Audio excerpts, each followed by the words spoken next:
Hey everyone, Brendan Snyder here. How are you? Thank you so much for joining me for this special video called Random CDs, Random Facts. So I thought we'd have a little fun here. Most of you guys know that I had just built this music room here. So I want to kind of put it to use, and with so much stuff being out, these shelves hold 3,700 of my 11,000 CD collection. But I've got a lot of different areas to go through. I used to do this with you guys, and we did it in front of the 800 CD Wall of Wonder. Well, I've got 3,700 more that are out on display now, so we could really mix it up. And so if you guys don't know what this is, I'm simply going to cover my face. I'm going to touch a CD, pull it out. We're going to talk about it, have some fun, some facts, random stuff, you know, whatever comes out, we'll wait and see. So stick around for that. Before we get started, if you're new to my channel and you haven't already hit the subscribe button, please do. Leave a comment, hit like, all those things do help and support. I would greatly appreciate it. And if you turn on notifications, you're going to be able to stay up to date on everything just like this with a video called Random CDs, Random Facts. So I'm going to get positioned here a little bit better, and we will get started with it. All right, so I adjusted the camera a little bit here. We're actually in front of the portion that has all glam metal in it. So this first one, we know is going to be that because it's simply the genre. So those two whole sections right there. And so I really can't see where I'm pointing, but I am going to cover my eyes anyways, and I'm just going to turn around and touch one. All right, so we got this one here. All right, cool, man. KMD, Kenny McGee's Disease. Now, Kenny McGee actually started in a glam metal band called Juliet. And you guys probably know that. They had a song called Revving Me Up that was pretty popular. It wasn't a big album or anything, but I fell in love with that album. I think it's produced by Frankie Sullivan, so really, really cool. Well, Kenny McGee after that leaves the band and he goes down to Florida, Tampa area, actually where I grew up from, and then did his own band. He had Kenny McGee and Lefty, and then after that he formed this, Kenny McGee's Disease. It's a great album. If you like Juliet, you're going to love Kenny McGee. Now, granted, there is one album that he did that is a country album. Watch out for that. But he did, I think, 3 albums, Lefty, Kenny McGee's Disease, and I think another one just simply called Kenny McGee. Very, very good stuff. And if you don't know the band Juliet, definitely check them out. Frankie Sullivan of Survivor produced it. It's an amazing piece of AOR rock. All right, let me adjust again, and we are going to do another one of these. So I've moved the camera this time. Here was the glam metal that we were just on, but this area over here is my heavy metal section. And so again, here we go. I'm going to simply cover my eyes and just point to one. All right, it's an Overkill. I actually don't know a lot about the later era of them. This one here called Electric Age. But what I will say about this is every Overkill album that I've got that has come out, I think is good. This is a band that has consistently held the quality of thrash metal that they do to a level. I mean, it's just good. And I've always said if there was a big 5 instead of just the big 4 with Metallica, Slayer, Megadeth, Anthrax, there was a 5th artist, it would be Overkill. That's my opinion. I've had this debate before. Some people pick Exodus, some people pick Testament. Fantastic. But in my opinion, for what they do, the quality of music from start to finish, I absolutely love Overkill. Every one of their releases, they're just solid. They're kind of like AC/DC in that way. There's no bad AC/DC albums, but you know what you're going to get every single time. And I feel that way with Overkill. No bad albums. I always know what I'm going to get. I don't have to worry. It is straight ahead 80s thrash to the 10s. It's just good stuff. All right, I'm going to switch around again. We're going to do another of these. So this whole area behind me is my sort of classic rock, straight ahead rock, whatever you want to call it. So it's not the glam metal, it's not heavy metal.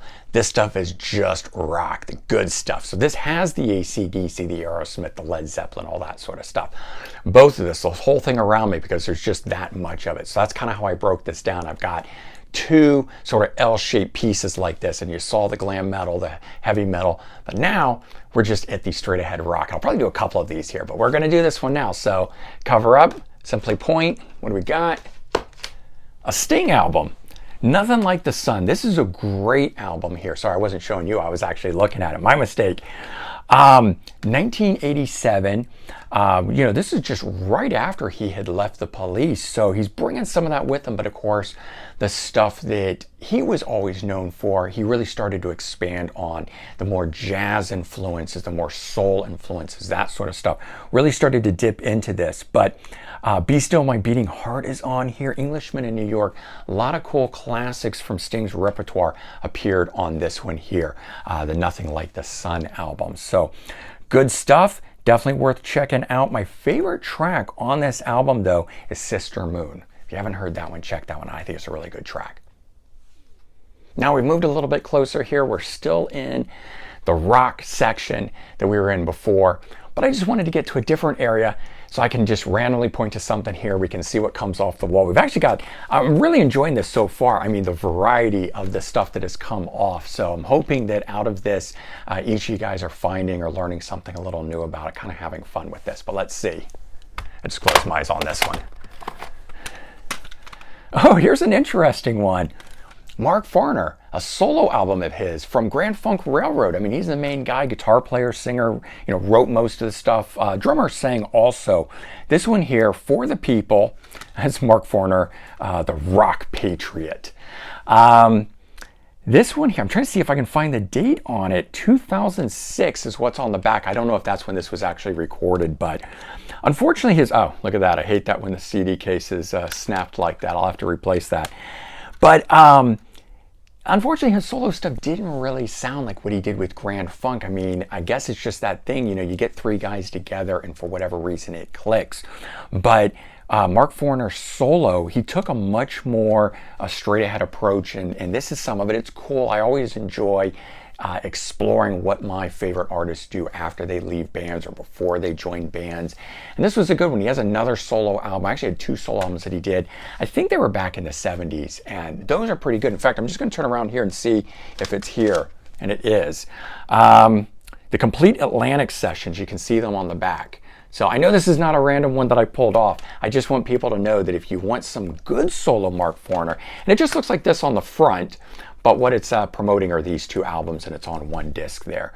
So this is from the Atlantic Sessions. And I don't see the date on the back of it immediately to be able to tell you that, but I do recommend this. And just for fun, I brought us back into the Wall of Wonder, the 800 CD collection that used to be in my previous apartment before moving here and building that music room that's out there.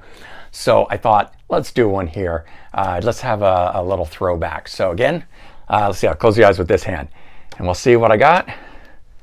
Oh, yes.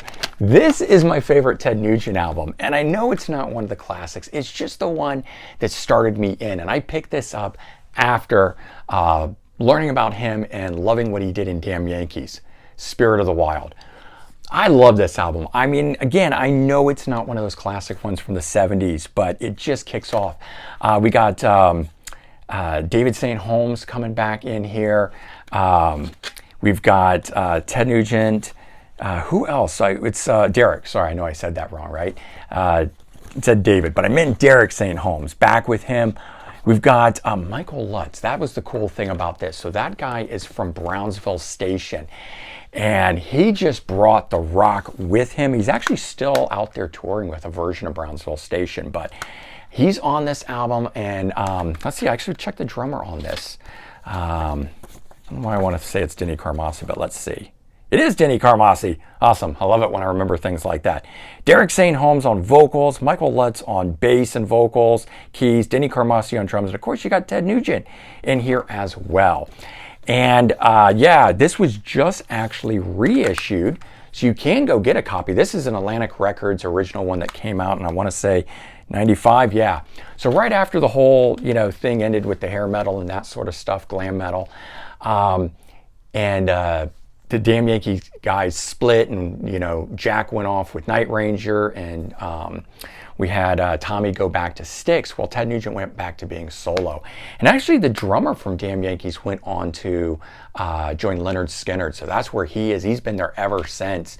So almost 25 years he's been with the band. In fact, he may well have, because I don't know if he joined in 94 when he did, but anyway, hopefully you enjoyed this.